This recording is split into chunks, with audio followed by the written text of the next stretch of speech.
Bonjour et bienvenue sur le site Big Boss Theory. Nous sommes dans le chapitre des processus d'entreprise, la vie des marchés des entreprises, et nous allons expliquer le concept lié aux contraintes des marchés et plus précisément les contraintes relationnelles internes et externes.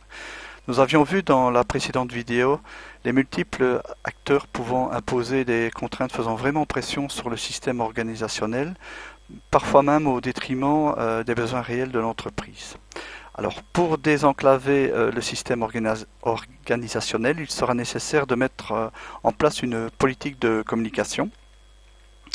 Alors, lorsque par exemple certaines volontés de complications administratives en provenance des institutions publiques se font jour, ou par exemple des groupes de pression pas toujours objectivement intentionnés envers l'entreprise pouvant se manifester de manière, disons, irrationnelle, eh bien la communication sera un élément très important, non seulement destiné à l'entretien de l'image de marque, comme par exemple un site de mise en valeur ou par exemple une publication annuelle mettant en valeur les chiffres de l'entreprise.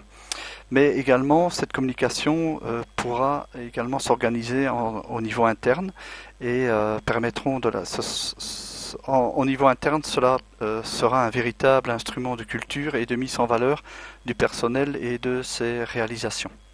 Alors face aux contraintes, les grandes entreprises, quant à elles, feront usage de lobbyistes. Les plus petites entités, enfin les plus petites structures se feront défendre par des fédérations liées au secteur d'activité.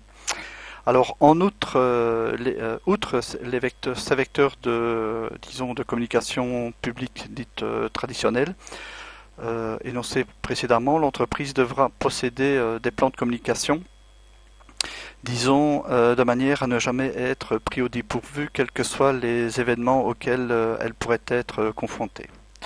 Voici expliquer la notion de contrainte relationnelle interne et externe. Au plaisir de vous retrouver dans d'autres vidéos. Merci pour votre écoute.